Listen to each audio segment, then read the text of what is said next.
Along with Versailles, it is the most imposing castle in France. Located on the edge of an opaque forest of 20,000 hectares with more than 10 million visitors per year. Fontainebleau in the Île-de-France. Fontainebleau is a huge place with buildings that spread in all directions. There are over 1,500 rooms, and the number of people who would occupy it under a particular monarch would be up to 2,000. Fontainebleau's builders achieved true architectural feats, like Francis I's Gallery, which was created in the 16th century, 150 years before Versailles' Hall of Mirrors. The Francis I Gallery at Fontainebleau is generally acknowledged to be one of the great masterpieces of the Italian Renaissance in Northern Europe. The architects had to face severe challenges. Rarely had such a volume of stone been transported from so far away. The stone carts that go down the Oise and then up the Seine are transported on boats to Fontainebleau. Never before had such a vast canal been built, a structure more than a kilometer long, unprecedented in the 17th century. It must have been almost a small army that had to actually dig this canal because it involved a lot of earth moving. Fontainebleau was the only home of all the dynasties of France. It's been the home for 34 kings and 2 emperors, and they've all left their marks on this building.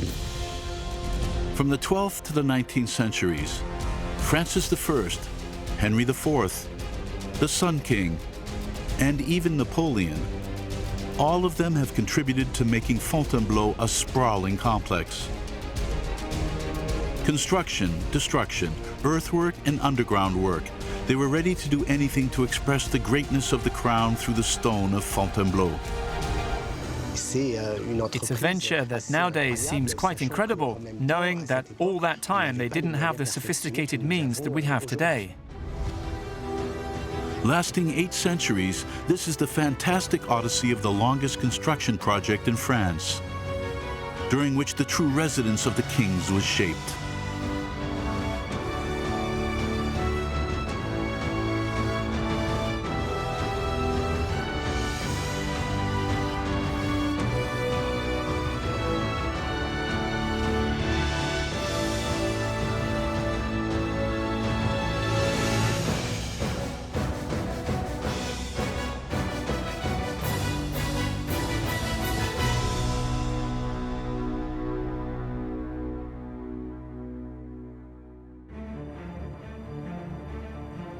Fontainebleau, 70 kilometers south of Paris.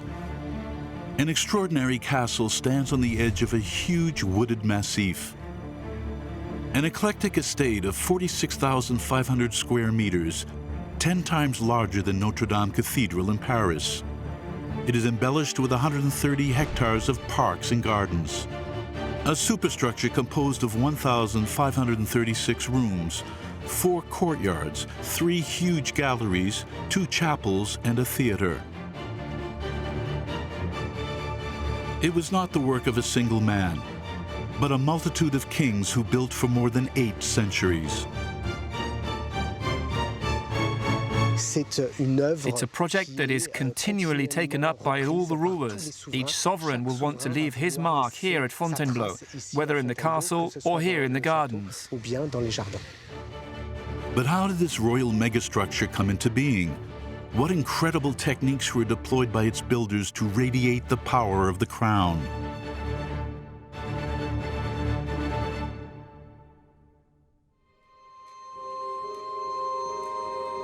At the origin of the Château de Fontainebleau, this gigantic forest on the outskirts of Paris, the epicenter of power, and a game, the favorite game of all the kings of France, hunting. Royal hunting within the forest of Fontainebleau actually go back to the 12th century.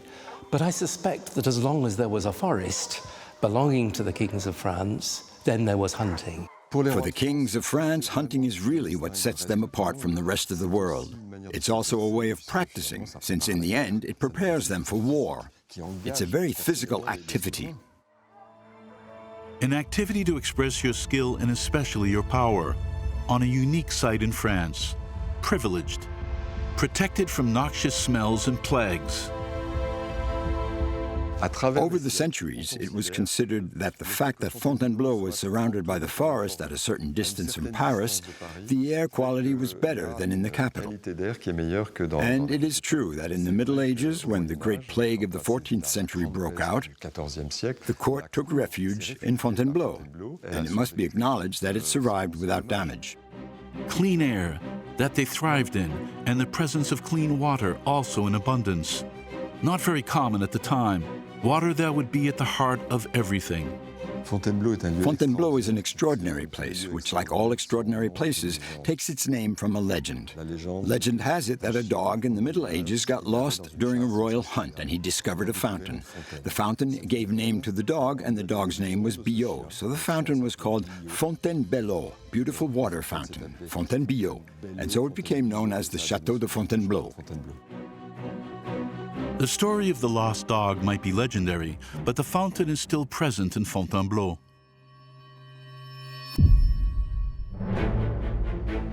In the Middle Ages, the site therefore had some assets, but it also had a formidable vice. It is located in the middle of swamps. It is impossible to imagine building a solid foundation. Against all odds in the 12th century, when Saint Louis, the righteous and reformist king, went to Fontainebleau, there is already a building there. Surprising when you know the terrain and archaic means of the time. But it is still only a modest fortified hunting lodge to deter those who would try to attack the king. The grounds of Château de Fontainebleau then consisted of a 30-meter-high keep intended to accommodate the sovereign, and an oval courtyard protected by defensive buildings and surrounded by a moat. It was a small castle. At the time, it was really a hunting lodge. It is rather a modest place, in fact, but which is still important because there was a large keep that remains today. From the medieval castle, only the keep remains today, a massive construction with a square base. Not just anyone was allowed to build a keep, and the sovereign had his room on the first floor, and this king's room was installed there until the Renaissance. Designed to protect the king from the most violent attacks, the walls of this keep are more than 3 meters thick and have an internal circulation system. Stairs built within the walls ensure the passage of the guards, who can walk around the building and move from floor to floor without ever having to cross the sovereign's living rooms. An architectural achievement, but a proven technique in these early Middle Ages when the ruler must constantly protect himself, and by any means necessary. Nevertheless, the first building in Fontainebleau is still far, very far away from the enormous palace it is about to become. Two centuries later, from 1337 to 1457, the 100 Years' War raged between France and England. Abandoned, the Château de Fontainebleau will fall into ruins. The abandonment of Fontainebleau in the 100 Years' War is in part a reflection of the fact that it wasn't a particularly defensive site. In the middle of its immense forest, the castle is therefore forgotten. But a new king of France will soon change the course of its history, deploying Herculean energy to transform the modest building into a grandiose Renaissance palace. 2 courtyards, a gigantic gallery, imposing buildings never seen before in the Kingdom of France on such unforgiving ground. This monarch is Francis I. Crowned in Reims in 1515, he is the emblematic king of the French Renaissance. The great rival of the German Emperor Charles V and a determined builder. One of the residences on which he will set his sights, Fontainebleau. Francis I at one point fell in love with Fontainebleau, that's for sure. The king will come for the pleasure of hunting red and black prey. In other words, wild boars, deer, and roe deer. I like particularly the quotation overheard from Francis I in 1543, where he said, "Even when I'm in my coffin, I'm going to go hunting." hunting, always and forever, and also with the proximity of the capital. Being sufficiently far from Paris for you to be able to escape the city, but it's sufficiently close to be able to be in regular touch with the governing heart of the kingdom. Accustomed to the Château d'Amboise, the king likes pomp and splendor. And he also wants to assert his power, so if he has to reside in Fontainebleau, the residence must be worthy of his rank. But with the ruin he inherited on slippery terrain and unstable ground, the task looks perilous. Fortunately, Francis I will be helped by the forest. Its surface area offers an inexhaustible resource of wood for construction, and the nature of its ground provides an abundance of stone, sandstone. So we have, all around the Fontainebleau basin, where we are now, quarries that have always been used to extract the stone, which is very resistant. The sandstone of Fontainebleau is so exceptional that it was used for the paving stones of the Château de Versailles and the entire city of Paris. So Francis I's plan used the resources at his disposal. But how to build the palace he dreams of on the marshy ground of Fontainebleau? His clever idea to keep the foundations of the medieval castle located around the oval courtyard. They are the only ones that have stood the test of time, so they are immutable. The king simply had the walled enclosure and the towers knocked down to build new buildings. He also restores the keep that will house his apartments, the keep that is still the heart of the current castle. Passionate about this project, Francis I visualizes everything, decides everything, helped only by his construction manager, Gilles Le Breton. At the time, he had no architect. So then how did he achieve this feat? His strength, the deployment of a colossal workforce that will work day and night to satisfy his desires. The first construction campaign that will allow the king, his family and his entourage to settle in the castle of the oval courtyard. It takes about 2 years, but it's a very short period of time. Today we wouldn't do any better with the technical means we have. A first construction period from 1528 to 1530, which climaxes with this 34-meter-high entrance, the Golden Door. Consisting of several superimposed and richly decorated arches. Inspired by his Italian campaigns, it is the castle's first Renaissance structure, the one that will open the way to everything else. Unique in its kind, this entrance is designed to impress, and Francis I is not going to stop there.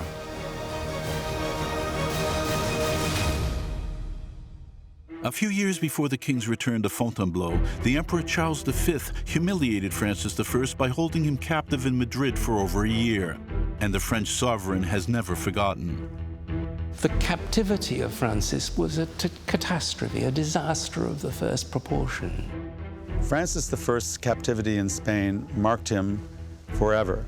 But many of the changes in him were good ones in the sense that he had a very clear sense of what he wanted to do with the rest of his life. What would have broken lesser men gave him renewed strength and made him into the remarkable monarch we know. Fontainebleau will be the scene of his revenge. Francis I wanted to restore his reputation and demonstrate his power to his rival Charles V. It was therefore necessary for him to do new construction. From 1531, the sovereign ordered the creation of a group of imposing buildings on the site of an old abbey bought by the crown.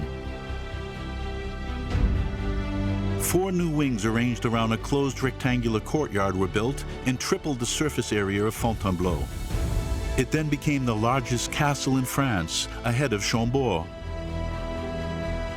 The work of which Francis I will be most proud, his Renaissance gallery, which now connects the new rectangular courtyard to the former oval courtyard. Never before had someone built such a structure in France. It was the privilege of Rome.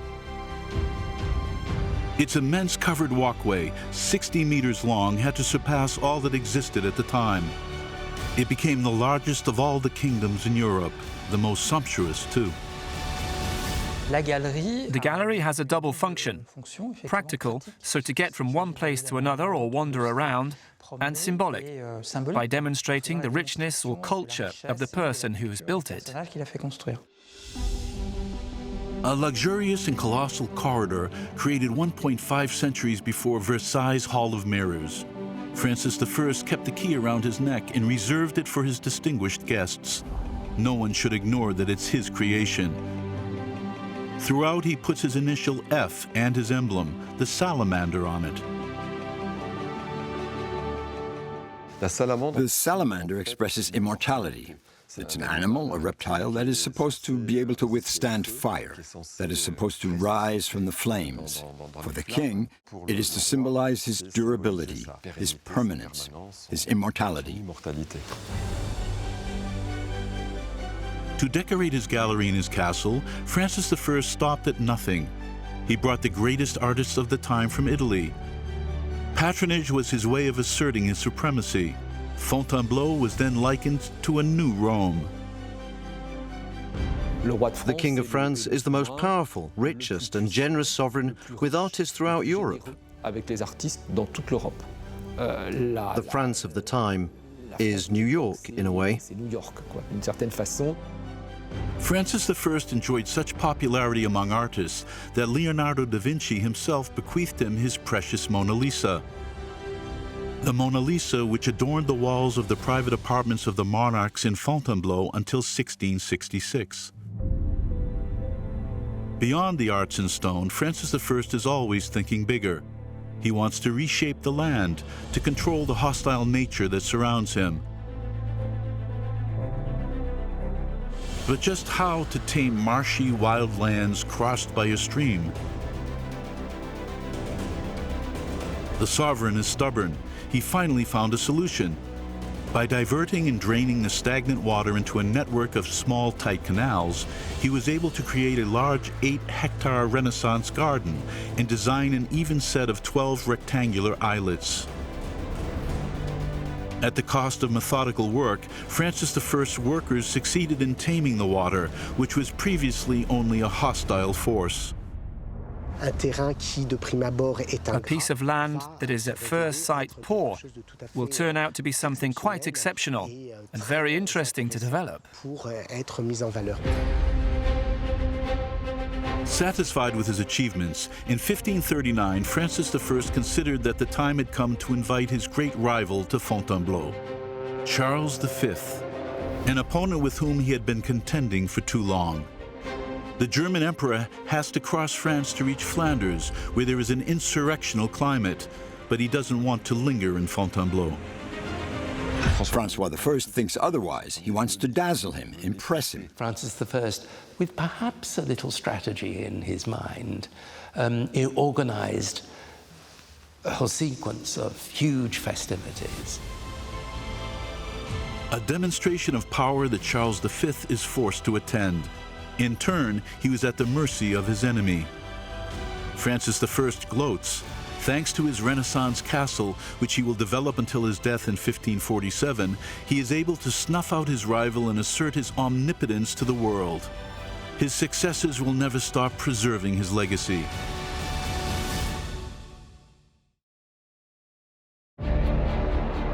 When Francis I died, Henri II, his son, was crowned King of France. His wife is the terrible Catherine de Médicis. Their common ambition, to reappropriate the Château de Fontainebleau. Henri II grew up in these walls, but at the end of the 16th century, he feels that the building has aged. Catherine de Médicis demands that the sandstone de Fontainebleau be replaced by the most noble stone in France, limestone. Gabriel, Louis XV's architect, said, "But it's not possible for the king to use a stone as ugly as sandstone." But in Fontainebleau, there is no limestone. It's in the north of Paris, 100 kilometers from there, that the king's workers will find this most beautiful stone. In the quarries of Saint-Leu-la-Forêt, the same stone that the Sun King will use for Versailles. Except that transporting it in the middle of the 16th century is a delicate business.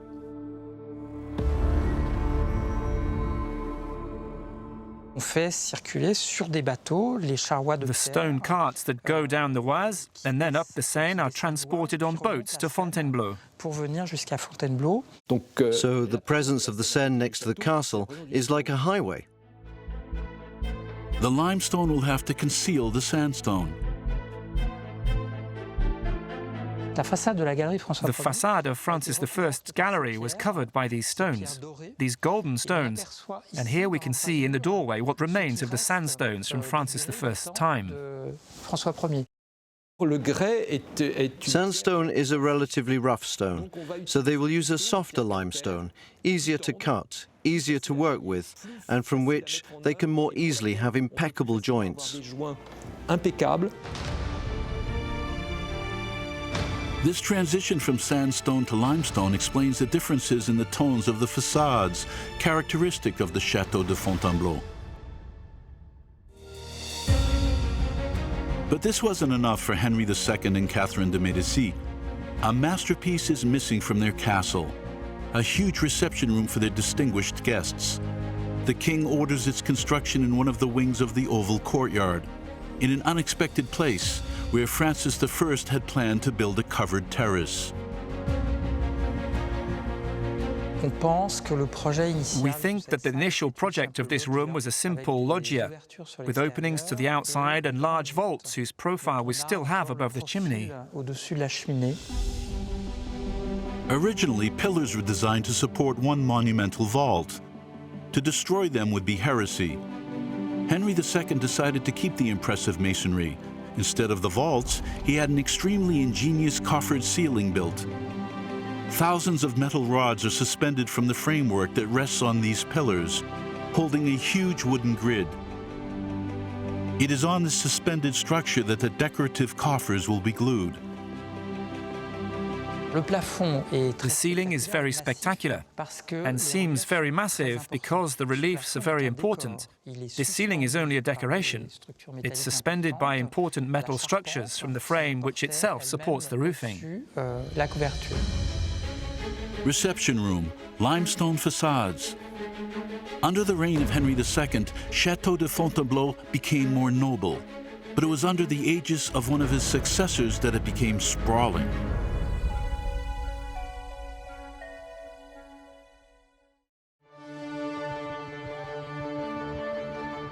The king who would really make his mark on Fontainebleau was Henri IV, who became King of France in 1589. Henry IV is known to this day as Le Bon Roi Henri, the good King Henry. So it's fair to say he was liked during his time and has come down to us as perhaps the most likable of all French monarchs. The ruler who inherits a kingdom ravaged by religious wars for nearly 40 years will succeed in breaking the deadlock. He recants his faith, converts to Catholicism, and signs the Edict of Nantes, which grants new rights to Protestants. What Nantes did and proclaimed was a pacification, a final pacification of the religious wars plaguing France for the previous generation. He's famously known for having said, Paris vaut bien une messe, Paris is well worth a mass. This is what one must do in order to keep our country from tearing itself apart. Peace found, Henri IV turns to the Château de Fontainebleau. It is his favorite residence. He will stay there for 1,200 days. What we don't know is that he is a king builder. He wanted to give its luster back to the monarchy. And he used Fontainebleau a lot to do this, where he did a lot of work. Henri IV profoundly transformed the castle. And even then, it couldn't accommodate all the court. Lots of people stayed outside and came in to visit. In less than 10 years, Henri IV transformed the face of the royal residence, multiplying by 4 the surface area of the castle. He ordered the construction of spacious buildings and an even larger gallery than that of his grandfather, Francis I. To improve the daily life of the court and its dining, the ruler decided on 3 new buildings that would form a new enclosure. It is La Cour des Offices, which now equips its residents with large kitchens, pantry, and cupboards. All the kings ate well, but this was on another scale entirely. It was really a political maneuver as much as an architectural one, And when we see it today, you can't imagine that such a large assemblage of buildings was given over merely to food. Henry IV had an obsession to transform the oval courtyard to allow better movement in his castle. He leveled the eastern part of the courtyard and enlarged it. But how to preserve all its harmony? How to give the oval courtyard a straight-lined appearance? The clever solution? Create screen facades, which also make it possible to preserve a chapel from the time of Francis I. Nous sommes ici dans un couloir. We are here in a corridor between the original chapel from the time of Francis I, the chapel of Saint-Saturnin's facade, and this screen facade which was installed by Henry IV's architect to unify the oval courtyard. La cour ovale. Thanks to this monumental trompe-l'œil, the oval courtyard no longer has an oval, only the name. But for Henry IV, the biggest project remains at work, that of water control. And for the exteriors of Fontainebleau, the king is ready for anything. The people at that time lived with very little water at their disposal. For the king to have gushing water in his domains, he's actually showing his wealth, his power, his ability to tame the elements. Henry IV entrusted the construction of these structures to renowned Italian hydraulic engineers, the Francini brothers. They had the experience, they had the know-how to rebuild hydraulic structures, as well as to power and create ornamental waterworks, since they were also innovators. At the sovereign's request, the Francinis had to place fountains in all the courtyards of the castle, a challenge for the period, which will require the installation of a very complex underground network. In total, 3 aqueducts will supply the estate's water supply. Francis I's 1.5-kilometer long one has a flow rate of about 30 liters of water per second. There are important underground constructions, not only superstructures, but also all the infrastructure that has been built over several centuries. But the Francinis realized that the 2 aqueducts at their disposal, those of Henry II and Francis I, would not be enough to supply all the works. They need to build a 3rd one. It will be Henry IV's aqueduct. Underground and nearly 1 kilometer long, just like the other ones, it will transport water by gravity thanks to a slope of only 1%. Which still requires precision from a topography implementation point of view, which was incredible at the time. The water from the aqueduct flows through the regulation and filtration basin. In the hydraulic system, we have on this side the Henry IV aqueduct, with its central gutter that flows into this central basin. It acts as a filter. We see the deposits at the bottom of the basin. Then it has a change of direction that takes place to divert the water to the gardens. But the Francini brothers' work does not stop there. They also need to tame the Changy rivulet, a small stream that crosses the king's property and floods his gardens. And for that they will have a clever idea: canalize the stream. The work is huge and problematic because the ground is sloping. It is necessary to redevelop the entire environment, dig on one side and backfilled on the other to create a flat surface over more than a kilometer. We do not know exactly how this work was carried out, but it took lots of men and mechanical means to carry out the work. With animals. It took a lot of animals to transport the land, obviously, since it was being transferred from one point to another. It must have been a small army that had to dig this canal because it involved a lot of earth-moving work. It's a venture that nowadays seems quite incredible, knowing that at the time they didn't have the sophisticated means that we have today. Henry IV himself is passionate about the building of the canal. His entourage reports that he can stay up to 5 to 6 hours observing the site. He oversaw the work for days on end. He would sit watching the builders work. In total, it will take the Francini workers 3 years to build the Grand Canal, which will become a place of entertainment and splendor for the court, and above all, the longest in France. The Grand Canal that Henry IV had built was a novelty. There had been other similar plans d'eau, water sites. It wasn't until very much later that a similar canal was built at Versailles. The characteristics of the Grand Canal are quite impressive. It makes my head spin. With a length of 1,200 meters, a width of 37 meters, which makes a surface area of about 46,000 square meters, and a water resource capacity of 140,000 meters cubed. Thanks to its fountains, its aqueduct, and its large canal, Henry IV thus succeeded in taming water like no king of France had done before. Mastering and expanding the environment were Henry IV's ambitious wishes.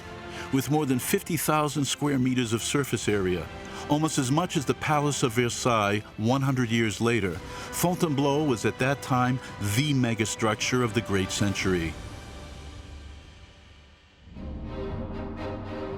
During that time, a less expected king will contribute to the magnificence of the castle, the Sun King, a monarch whose presence in Fontainebleau is almost forgotten.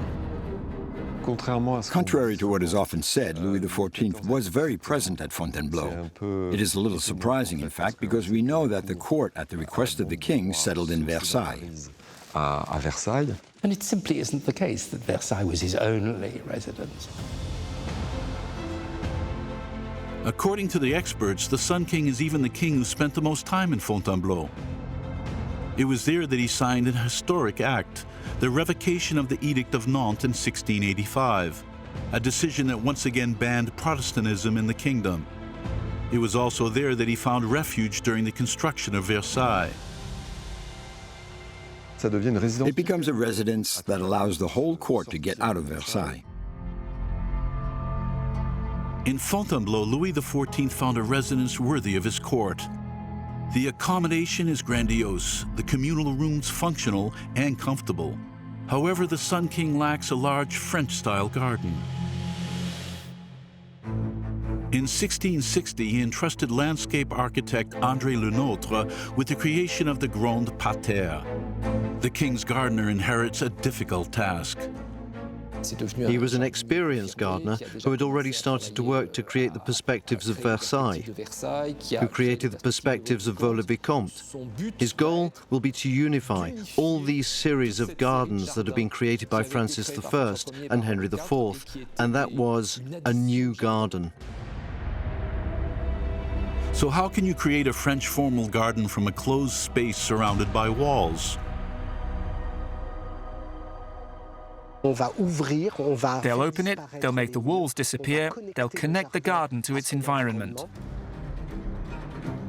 The landscape gardener decided to open and redraw all the flower beds in line with the Grand Canal.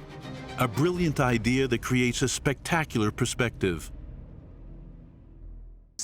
It's a perspective that goes as far as the Seine. It's really the backbone of the landscaping system wanted by André Le Nôtre, and he takes advantage of it to connect the French garden that he creates with the Grand Canal that had been built 50 years earlier under the reign of Henry IV. With tenacity, André Le Nôtre succeeded in turning an unreadable garden into a true work of art. It takes all Le Nôtre's talent to set up a series of false axes, elements that go sideways, a trapezoid that succeeds in making people believe that it's a square. In other words, all these elements are like illusions. It's in this whole way of seeing, reconfiguring, redeveloping the landscape, and reconnecting with the forest that is everywhere, that we can find André Le Nôtre's genius. The flower bed, once decorated with boxwood embroidery, reaches unprecedented proportions. Its 4 compartments each cover 8,300 square meters. This is a work that will come before the creation of the parterres of Versailles. But the parterres of Versailles were never as big as the ones in Fontainebleau. It's spectacular. It's never been created with these dimensions before. They are forced gradually to abandon the use of boxwood and embroidery because it represents too much work and because ultimately the scale exceeds the human capacity to maintain them. Today, with his 14 hectares of land, André Lenoot's work is still the largest in Europe.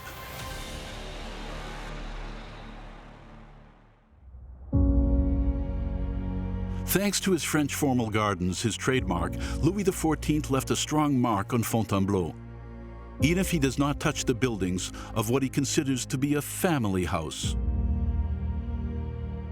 It's a house you inherit from your father or grandfather, and when you inherit something of this nature, a heritage property, a family property, you're committed to preserving it. This is exactly the guiding principle of Fontainebleau. It is the family home of the kings of France. You don't wipe out the memory of the family home of the kings of France.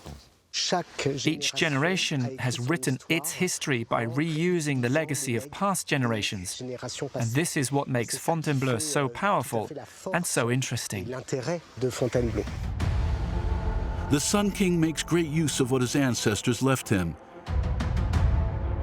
In particular, the horseshoe staircase, inherited from his father, King Louis XIII. A monumental work in a totally new form that replaces an obsolete staircase.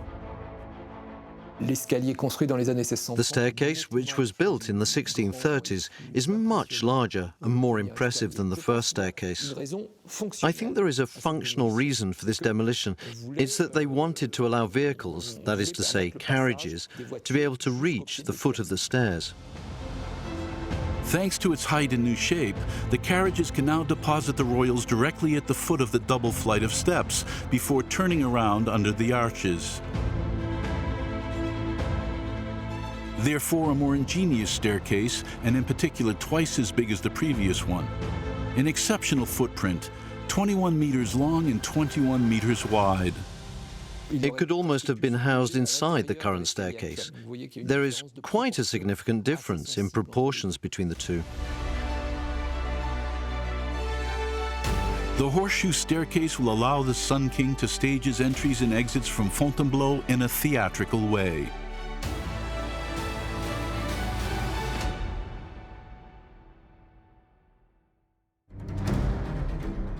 Over the centuries, thanks to the contributions of the Bourbons, the great residence of the kings has held up well, at least until 1789 and the French Revolution. Fontainebleau then came close to demolition. We even have plans for, quite terrifying when we think about it today, of the complete destruction of the royal residence. Since it is ultimately the symbol of the monarchy, there's a risk that one day someone will want to take it back. There are people who want to completely demolish these buildings that have become useless. In the end, the superstructure, absolute symbol of the monarchy, was spared. Only its furniture is looted. A few years later, an emperor will give it back all its power.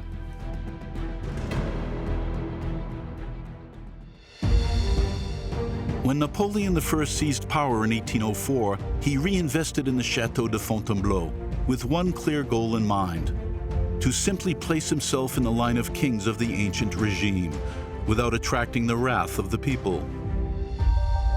I think the reason that Napoleon I chose Fontainebleau rather than Versailles is because Versailles was simply too closely associated with the Ancien Regime.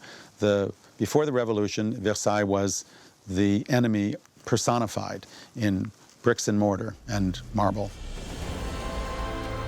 But when he arrives in Fontainebleau, Napoleon inherits an empty and pitiful castle.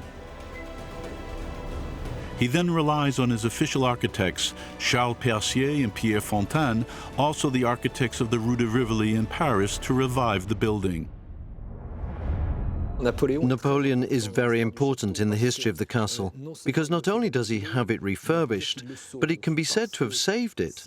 Because if Napoleon had not been interested in Fontainebleau, if he had not decided to make it a residence of power again, what would have become of the castle? Napoleon was all the more eager to restore Fontainebleau because he intended to invite Pope Pius VII to it on the occasion of his coronation in 1804. The refurnishing had to be done in an absolute frenzy, with carts of furniture that arrived from Paris which made it possible to refurnish the castle.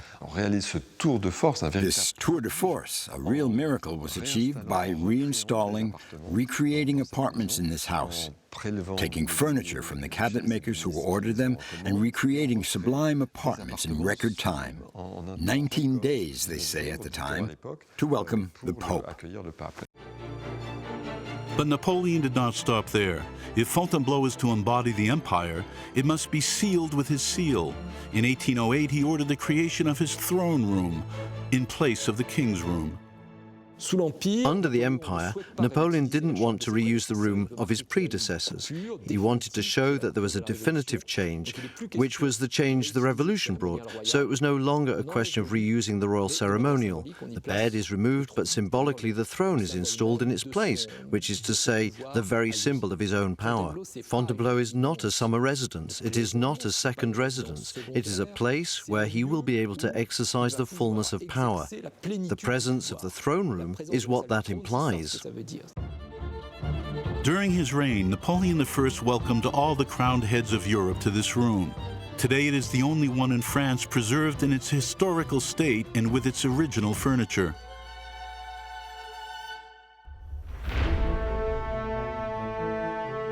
The emperor is also the last occupant of the castle to change its orientation. For him who wants to stand out from the Bourbon, the main entrance must face the city, the people. He had a wing of the Court of Honor, which was created 300 years earlier, destroyed and replaced with a majestic gate, which he fashioned in his glory. On the gate, we find the N of the crowned emperor. The eagles that are on either side of the front door.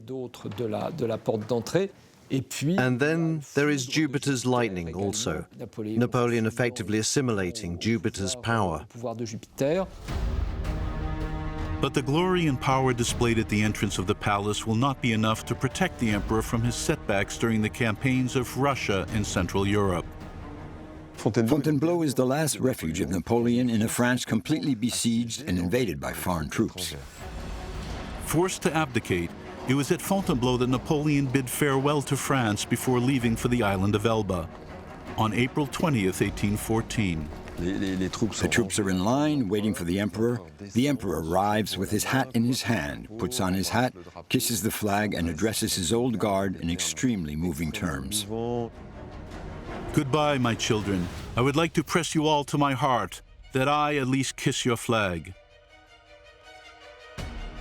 Napoleon will have definitely left his mark in Fontainebleau, even if he only spent a short time there, less than 6 months, too busy on the battlefield.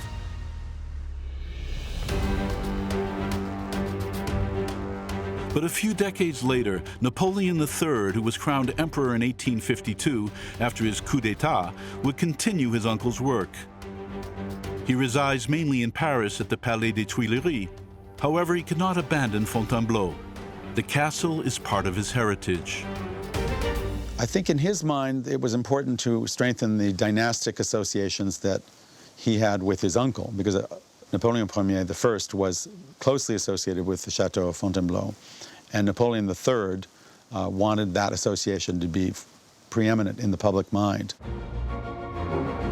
From 1857 onwards, Napoleon III and Empress Eugénie spent their summers in Fontainebleau.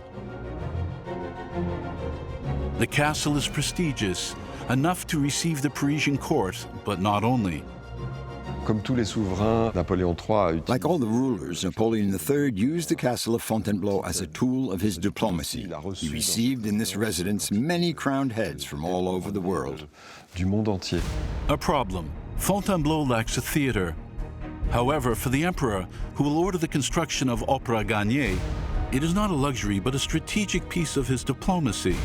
In 1854, Napoleon III entrusted this task to Hector Le Fuel, one of the Louvre's architects. The theatre of Napoleon III and Eugenie in Fontainebleau was created in the euphoria of the beginning of Napoleon III's reign, at the time when the empire was being established, when a court society was being rebuilt after the episode of the 1848 revolution. But where to create a 400-seat theater in Fontainebleau and quickly, because the emperor is in a hurry? The architect will have to take up the challenge. The emperor's trusted man has a surprising idea. Instead of building a new building, he wants to use a wing of the main courtyard in which to insert his work. From the moment the building existed, it was easier to free yourself from the foundation questions and all of these things. The architect designed several theatre projects, which were rather difficult to design given the short distance between the facades. Theatres in the 19th century were generally relatively large. Finally, in a building only 14 meters wide, the architect succeeded in not only creating the stage, but also an oval room large enough to accommodate the court and its guests. He managed to insert a circle into a square. So the insertion into the wing was complicated. First, because of the relatively narrow structure, and then because of the different levels that had to be installed. Obviously, respecting the ground level and the roof, the wing was completely emptied and the roof removed, and from that moment on, they were able to rebuild the theatre inside these two facades. He managed to shoehorn a really very small theater into a wing of the chateau without changing the envelope, the outside. You'd never know there's a theater in there until you open the door and go in. The result, a richly decorated hall 42 meters long by 14 meters wide, with a capacity of 430 spectators. What is extraordinary is that this room was created by Hector Lefeuille in record time. We're talking about a year and a half. People worked day and night. Inaugurated in 1857 for the arrival of the Grand Duke Constantine of Russia, they will say of this room that it was one of the most elegant that one can dream of, a real jewel.